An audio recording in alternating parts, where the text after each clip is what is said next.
السلام عليكم ورحمة الله وبركاته متابعينا الكرام. هنشوف النهاردة ازاي بنوصل الاكزيت النو تاتش على الكالون بتاعنا السمارت. بصوا حضراتكم. طيب احنا لو بصينا على الكالون بتاعنا بنلاقي فيه 4 فردات، واحدة سوداء وواحدة حمراء وواحدة بيضاء وواحدة رصاصي. الرصاصي دي وبصينا على الاكسس هنلاقي برضو فيه حمراء وسوداء، وهنلاقي بيضة وخضرة وصفرة. تمام. طيب احنا هنوصل على يو بي اس. اليو بي اس بتاعنا 12 فولت 2 امبير. بيبقى شغال معانا بيغذي الكالون طول ما الكهرباء موجودة، واول ما الكهرباء بتقطع بيغذي الكالون تقريبا لمدة يوم. طيب التوصيل ازاي؟ بكل سهولة احنا بنحط بينا زي بتاعت الكاميرات كده فيها سلكتين حمراء وسوداء اهو في اليو بي اس عشان سهولة التوصيل. هنوصل عشان تبقى كل حاجة سهلة، هنوصل كل الأحمر بالأحمر، كل الأحمر بالأحمر في كل التوصيلات اللي عندنا، وكل الأسود بالأسود. تمام، يبقى كل السوالب مع بعض وكل الموجب مع بعض. طيب احنا عندنا هنا ألوانات مختلفة في الكالون وفي الأكسس. ايه الألوانات المختلفة؟ عندنا الرصاصي والأبيض. الرصاصي والأبيض دول سلكتين الإشارة أهم، رصاصي وأبيض سلكتين الإشارة اللي بيدوا السيجنال عشان الكالون يفتح من المفاتيح أو الانتركم أو البوش بوتون أو أي حاجة أيا كان أي أكسس. طيب الأبيض بياخد سيجنال سالب، وعشان يكمل الدايرة بيروح سيجنال موجب للرصاصي.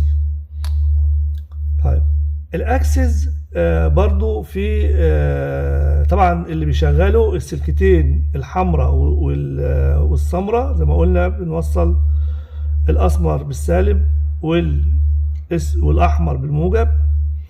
هيفضل عندنا 3 سلكات اللي هم الاصفر والابيض والاخضر، دول بتوع الريلي.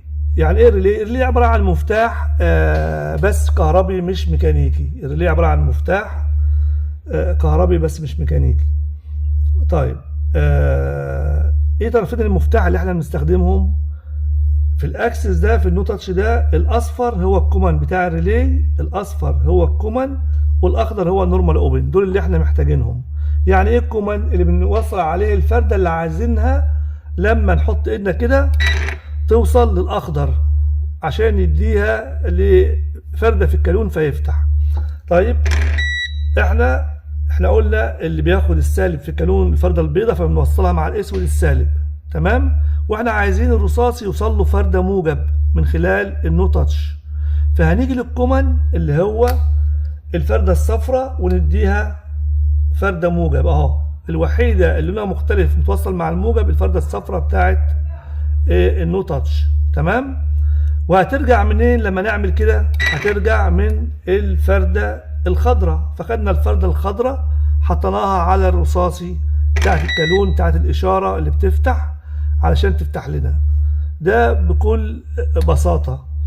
طيب يبقى زي ما انتم شايفين اهو بيفتح الكالون بتاعنا، والكالون بتاعنا بيفتح باكسسات تانية زي الريموت كنترول اهو والشفرات. الكالون ده بياخد 2000 اكسس، سواء كان شفره سواء كان مفتاح، بياخد 2000 حاجه بتفتحه. ولكن المفاتيح لا، على جنب المفاتيح ملهاش دعوه بال2000. ال2000 جايين من الشفرات والريموتات. الشفرات والريموتات 2000 اكسس. طيب الريموت ده الستاندرد او الاصل اللي جاي مع الكالون، بس من فتره كبيره ما كانش موجود منه. احنا دلوقتي وفرنا الريموت ده. بص حضراتكم وفرناه الحمد لله بكميات كويسه للي عايز الريموتات. طيب احنا بنفعل الريموت الجديد ازاي؟ زي ده كده مثلا، ده ما بيشتغلش.